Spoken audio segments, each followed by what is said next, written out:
코로나19의 여파로 1년 늦게 열리게 된 도쿄올림픽이 계속해서 논란에 휩싸이고 있습니다. 이번엔 도쿄올림픽 조직위원회 홈페이지 성화봉송 경로 지도에 독도를 일본 영토로 표시해서 문제가 되고 있습니다. 관련 내용을 이영채 일본 게이센여학원대 교수를 연결해서 좀 들어보도록 하겠습니다. 교수님 나와 계시죠? 안녕하십니까? 네, 안녕하세요. 네. 올림픽 조직위원회 홈페이지 성화봉송 경로 지도, 여기에 이제 독도가 일본 땅인 것처럼 표시가 돼 있다라고 하는 건데요. 뭐 때는 이때다라고 생각을 했는지 모르겠습니다만 이 의도를 뭐라고 봐야 되겠습니까? 네, 일본 올림픽 조직위원회가 2019년에 이미 이 지도를 공개했을 때부터 이 독도를 표기해 놨었고요. 일본은 도쿄올림픽을 추진하면서 우길기 반입을 허용하고 이미 국가주의와 나셔널리즘으로 이용을 하려고 하는 정치적 목적도 있었습니다. 하지만 현재 다시 이것이 문제가 되고 있는 것은 현재 도쿄올림픽에 대한 일본 국내 지지율이 너무 낮고 또 스가 정권의 지지율이 하락하고 있는 상황 속에서 이 독도 문제를 제기해서 한국에 대한 반발 또는 혐한을 이용을 해서 오히려 올림픽에 대한 일본 관심을 더 불러일으키려고 하는 정치적인 목적이 더 많다고 봐야 될 것 같습니다. 네. 우리 외교부는 뭐 당연히 일본 공사를 불러서 항의를 했고 또 정치권 일각에서는 올림픽에 불참하겠다고 이렇게까지 나가야 되는 거 아닌가 뭐 이런 얘기도 나옵니다만 이런 우리의 반발이 일본에 제대로 전달이 되는지 그리고 일본 내부 반응은 어떤가요? 네, 일본 주요 미디어들도 한국의 독도 문제에 대한 반발을 보도하고 있고 예. 또 역대 전 한국 총리가 보이콧 발언을 하고 있는 것도 민감하게 보도를 하고 있습니다. 카토 관방장관은 그 속에서도 독도는 일본의 고유 영토이고 또한 역사적 사실에 비춰보더라도 한국 측의 주장을 전혀 수용할 수 없다라고 강경하게 발언을 하면서 오히려 독도 문제를 정치적으로 활용하려고 하는 의도가 보이고 있는 것 같습니다. 네. 2018년이죠. 평창 그 동계올림픽 할 때 한반도기를 이제 만들면서 독도가 표시가 돼 있었단 말입니다. 그러니까 또 국제올림픽위원회는 괜히 정치적 분쟁 만들지 말라, 삭제하라 이렇게 권고를 했었습니다. 근데 또 이번에는 가만히 있습니다.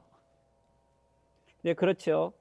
당시 이 국제올림픽위원회는 평창올림픽이 정치적으로 이용된다라고 하면서 이것을 제재를 했었는데 거기에 한국은 배려를 했던 거죠.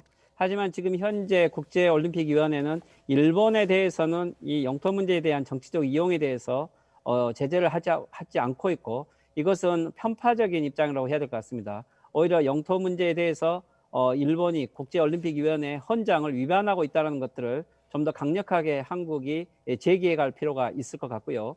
또 이것은 국내의 압력을 통해서라도 일본에게 감정적인 대응보다는 치밀하고 오히려 올림픽의 정신을 훼손시킨다라고 대응해 나갈 필요가 있을 것 같습니다. 예. 그리고 일본 골프 대표팀의 이제 유니폼도 도마 위에 올랐습니다. 뭐 일본 국기 일장기 붉은 동그라미 그걸 뭐 활용해서 유니폼을 만들 수 있습니다만 꼭 군기에서 나온 그 이게 우길기 이 붉은 선을 그어야 되는지는 잘 모르겠습니다. 이걸 어떻게 해명하고 있나요?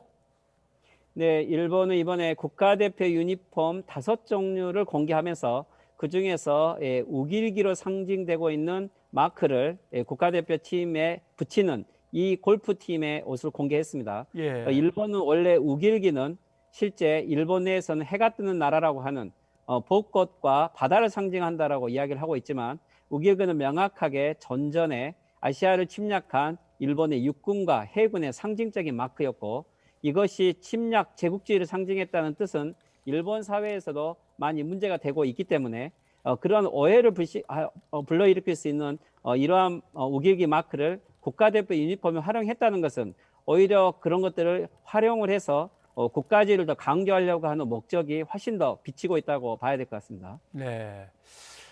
그리고 무엇보다도 코로나19와 관련해서 일본 정부 방역 대책이 좀 우려가 됩니다. 일주일 이내 검사에서 음성 판정을 받은 일본 국민들은 경기장에 와서 관람을 하시오 이렇게 했는데 사실은 경기하러 들어가는 사람들, 입국하는 사람들한테는 출국 전 한 사흘 이내 음성 판정 받은 거 그걸 갖고 오시오 이렇게 까다롭게 하거든요. 이 자기네 국민한테 너무 느슨한 거 아니냐 이런 지적도 나옵니다. 네, 실제 일본 국내에서도 이 PCR 검사의 유효는 72시간 이내로 한정을 하고 있고 예. 이것은 기본 상식임에도 불구하고 일본의 경기장 입장 허가를 PCR 일주일 이내로 한다는 것은 실질적으로는 거의 효과가 없다는 거고요. 이것은 오히려 국민들을 동원하기 위한 제스처에 불과하다고 봐야 될 것 같습니다. 의료 전문가 단체들은 현재 이 코로나 상황은 올림픽을 할 수 있는 곤란한 국면이기 때문에 올림픽이 불가능하다라고 이미 판정을 내리고 있고, 하지만 정부의 압력으로 이것들을 목소리를 내지를 못하고 있는 현실입니다. 네. 자, 이렇게 무리수를 두면서 올림픽을 할 수밖에 없는 건 결국은 경제적인 문제다. 이제 얘기가 나옵니다. 올림픽 취소와 무관중 개최 때 경제 손실이 어느 정도인 건지, 그리고 이런 손실에도 불구하고 일본 국민들의 여론은 어떤지 좀 설명을 해 주시죠. 네, 실제 올림픽은 후쿠시마의 부흥 올림픽이라고 했지만 실제 코로나 이후에 후쿠시마 문제도 나오지도 않고 있고요. 경제적인 효과가 있다라고 했지만 이미 경제적으로는 많은 손실이 있다라고 예측을 하고 있습니다. 예. 일본 노무라 종합연구소가 올림픽을 취소했을 때 약 1조 8천억 엔, 우리나라 돈으로 18조 3천억 원 정도가 들어간다라고 하는 이러한 분석을 내고 있습니다. 그리고 무관중으로 개최를 했을 때 이미 한국 돈으로 1조 4천억 원 정도의 피해를 본다라고 이야기하고 있습니다. 즉 일본 정부는 여기에서 워낙 천문학적인 손실이기 때문에 강행할 수밖에 없고, 또 이것이 취소됐을 때 도산을 할 수 있는 많은 기업들이 생기기 때문에 강행을 하지만 일본 일반 국민들은 이 돈의 손실과 함께 여기에 코로나 이후에 다시 긴급사태 선언이 연장됐을 때 수많은 중소기업들이 도산해 갈 수 있는 걸 계산하면 오히려 취소 비용보다 훨씬 더 많은 경제적 손실을 가져온다라고 우려를 하고 있습니다. 네, 알겠습니다. 여러모로 걱정이 되는 참 도쿄올림픽입니다. 이영채 교수님, 오늘 여기까지 듣도록 하겠습니다. 고맙습니다. 네, 수고하십시오. 감사합니다.